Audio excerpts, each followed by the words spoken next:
નમસ્કાર મિત્રો, સ્વાગત છે તમારું મારી YouTube channel Mehul Mavani education and culture. મિત્રો, ફરી પાછા ઉપસ્થિત છીએ એક નવા જ્ઞાન, એક નવા અધ્યાય સાથે. આજે આપણે શીખીશું ધોરણ 6. ધોરણ 6 માં મિત્રો આજે આપણે વિષય શીખવાનો છે ગુજરાતી. અને ગુજરાતી વિષયની અંદર મિત્રો આજે આપણે શીખીશું એકમ 1 થી 10. આ તમામ એકમના આપણે શબ્દ સમૂહો માટે એક શબ્દ આ વિષય ઉપરના જે 1 થી 10 એકમમાં જે શબ્દ સમૂહો આપેલા છે તે તમામ શબ્દ સમૂહો આપણે એકમ સહિત કયા એકમમાં કયા શબ્દ સમૂહો છે તે તમામની જાણકારી આપણે આ વિડિયોમાં મેળવીશું. તો મિત્રો, પરીક્ષામાં ક્યારેક શબ્દ સમૂહો માટે એક શબ્દ એવો પ્રશ્ન પૂછાય તો આપણે આ વિડિયોને પ્રિપેર કરેલો હશે, યાદ કરેલું હશે તો આપણે તેમાં પૂરા માર્ક મેળવી શકીશું. તો શરૂ કરીએ. કયા એકમમાં કયા શબ્દ સમૂહો છે અને શબ્દ સમૂહો માટે એક શબ્દ આ પ્રશ્ન પરીક્ષામાં પૂછાય તો તમે તેનો વ્યવસ્થિત જવાબ લખી શકો. જોડે જોડે તમારા શબ્દ ભંડોળમાં પણ વધારો થશે. આ સિવાય કોઈ અન્ય કોમ્પિટિટિવ એક્ઝામ છે, સ્પર્ધાત્મક પરીક્ષા, એમાં પણ આવા જો પ્રશ્નો પૂછાતા હોય તો તમે તેનો ઉત્તર આપી શકશો. તો જોઈએ. તો મિત્રો, એકમ પહેલો આપે છે આપણને પર્વત તારા. આ એકમમાં કયા કયા શબ્દ સમૂહો છે તે જોતા જઈએ. તો શબ્દ સમૂહ પહેલો આપ્યો છે રાત્રિના અંધકારમાં ટમટમતું જીવડું. તો મિત્રો, આપણને ખબર છે એનું નામ છે આગ્યું. પરીક્ષામાં પૂછાય રાત્રિના અંધકારમાં ટમટમતું જીવડું, તેને કહીશું આગ્યું. આગળ, સામાન્ય રીતે મધુર લાગતો મોટો અવાજ. તો મિત્રો, આપણે તેને કહીશું નાદ. હવે આગળ વધીએ. આ એકમમાં માત્ર બે શબ્દ સમૂહો હતા. પાઠ 2 વાર્તાની વાર્તા. જોઈએ કયા કયા શબ્દ સમૂહો છે. ઢોલ જેવું વાદ્ય. મિત્રો, આપણને ખબર છે તેને શું કહેવાય તો પડઘમ. આગળ વધીએ. એકમ 3 ચોમાસામાં સૃષ્ટિ સૌંદર્ય. જોતા જઈએ. વાદળની ગર્જના અને વીજળી. તો મિત્રો, તેને શું કહેવાય શબ્દ સમૂહ માટે એક શબ્દ તો ગાજવીજ. આગળ, રાત્રિ તેના અવાજથી બોલતું જીવડું. આપણે આગળ જોયું હતું પેલું ટમટમતું જીવડું હતું, એને આગ્યો કહેતા. આ રાત્રે ત્રીના અવાજથી બોલતું જીવડું, મિત્રો તેને કહેવાય તમરું. યાદ રાખીશું, વ્યવસ્થિત ઉત્તર લખી શકીએ. નહીં તો તમરાની જગ્યાએ આગ્યો અને આગ્યાની જગ્યાએ તમરું થઈ જશે. આગળ, દરિયામાં ગયેલી જમીનની લાંબી પટ્ટી. તો મિત્રો, તેને કહીશું આપણે ભૂશીર. દરિયાની અંદર લાંબી સુધી જમીનનો લંબાત્મક છેડો હોય તેને આપણે કહીશું ભૂશીર. આગળ, જેની ત્રણેય બાજુ પાણી હોય તેવો ભાગ. તો મિત્રો, તેને કહીશું આપણે દ્વીપકલ્પ.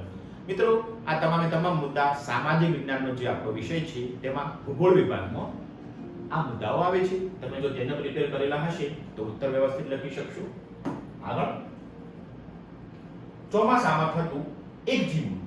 તો મિત્રો, તેને કહીશું ઇન્દ્રગોળ. યાદ રાખીશું. 3 પ્રકારના જીવડા આપણે જોયા અને ત્રણેયનું અલગ અલગ નામ છે, એટલે પરીક્ષામાં પ્રશ્ન પૂછાય તો આપણે ઉત્તર વ્યવસ્થિત લખવો. બે મોટા સમુદ્રને જોડનારી ખાડી. મિત્રો, આપણને ખબર છે તેને કહીશું સામુદ્ર ધુની. આગળ વધીએ. એક જાતની વાંસળી. તેને કહીશું આપણે પાવલો. પાણીમાં જવાનો રસ્તો. મિત્રો, તેનો ઉત્તર છે નીક. આગળ જોઈએ મિત્રો. હવે આવશે મિત્રો એકમ 4, જેનું નામ છે દ્રષ્ટિપાતની સૃષ્ટિ. આ એકમમાં આપણને કયા કયા શબ્દ સમૂહ આપેલા છે તે પણ જોઈ લઈએ. મિત્રો, ઘણા શબ્દ સમૂહો એવા છે જે આપણે શબ્દાર્થમાંથી પણ લીધેલા છે. પાઠ્યપુસ્તકના શબ્દાર્થ પછી આપણને શબ્દ સમૂહો આપેલા છે કેટલાક એકમોમાં, પણ અહીં આપણે પરીક્ષાને ધ્યાને રાખીને શબ્દ સમૂહો છે તે શબ્દાર્થમાંથી પણ આપણે અહીં લીધેલા છે, જેથી તમારી પરીક્ષાલક્ષી તૈયારી વ્યવસ્થિત થાય. મૂળ સ્થાનેથી બીજે કરાતો વાસ, જ્યાં વસવાટ છે તેવું. તો મિત્રો, આપણે તેને કહીશું વસાહત. આગળ, રોકી ન શકાય તેવું. તો મિત્રો, તેના માટે સુંદર શબ્દ છે અદમ્ય. આગળ, જેની ઈચ્છા હોય તેવું. તો મિત્રો, તેનો સુંદર મજાનો ઉત્તર છે અપેક્ષિત. આગળ વધીએ. દેખરેખ રાખનાર.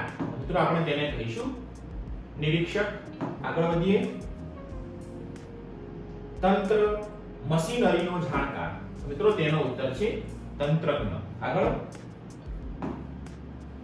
નવો એકમ જોઈએ. એકમ 5 જય જય ગરવી ગુજરાત. જોતા જઈએ. પ્રભાતના સૂર્ય જેવા લાલ રંગનો. તો મિત્રો સુંદર મજાનો શબ્દ છે એના માટે અરુણ. યાદ રાખીશું. ત્યાર પછી કલસુંબાના ફૂલના રંગનો લાલાશ ભર્યા કેસરી રંગનો.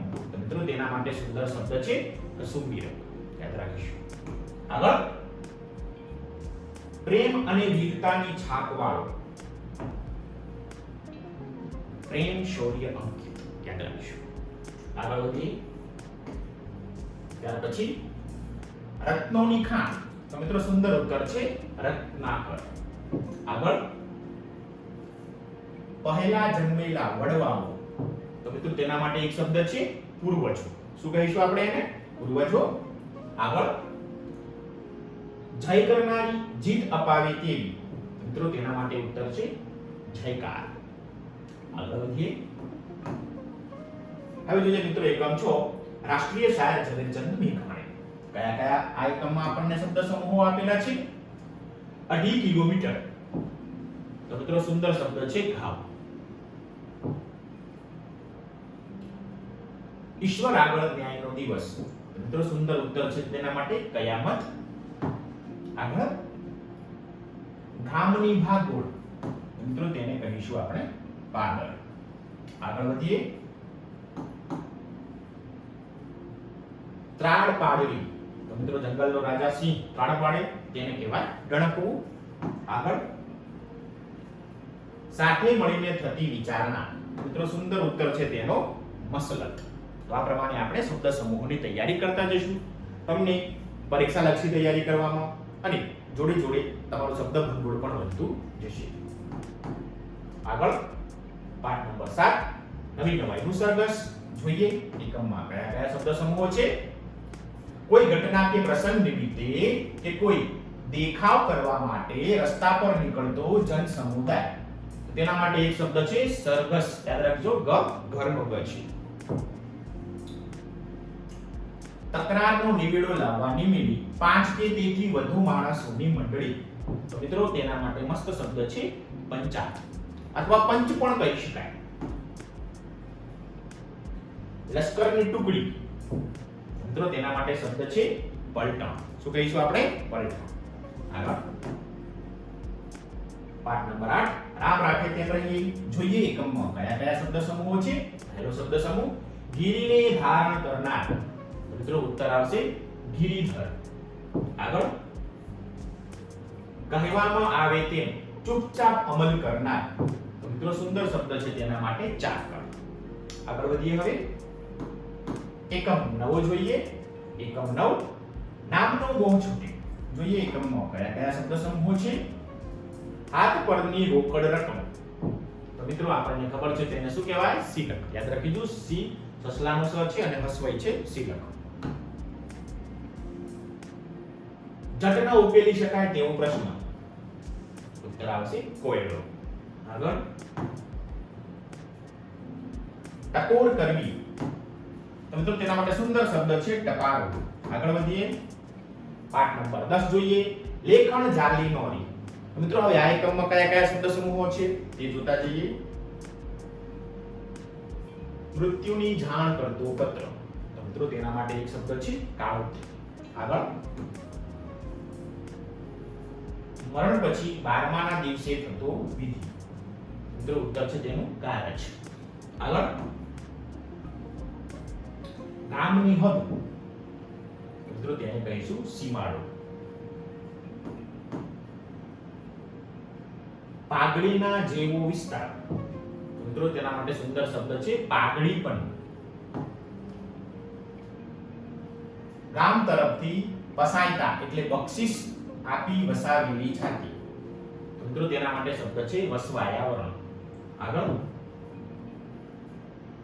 પવનનું વાવાઝોડું. તો મિત્રો મસ્ત શબ્દ છે વાજળી. આગળ વધીએ. નાની ઘાસડી. તો મિત્રો સુંદર શબ્દ છે બાચકું. યાદ રાખીશું બાચકું. નાની ઘાસડીને કહીશું બાચકું. ત્યાર પછી માટીની ભીતનું નાનું ઘર. ઉત્તર આવશે ખોરડું. ડમરૂનો ડ છે, ધ્યાન રાખીશું લખતી વેળાએ. તરત લગી સુધી. મિત્રો સુંદર શબ્દ છે તેના માટે ઘડીસા. તો મિત્રો આ પ્રમાણે આપણે ઉત્તરો લખતા જઈશું. આશા રાખું છું કે તમને આ પ્રથમ સત્ર માટે જે 1 થી 10 પાઠ પરીક્ષામાં પૂછાવાના છે તેના તમામ શબ્દ સમૂહો અહીં આપણી સમક્ષ રજૂ કર્યા. તમામ શબ્દ સમૂહો તમને સમજાઈ ગયા હશે, વિડિયો ગમ્યો હશે.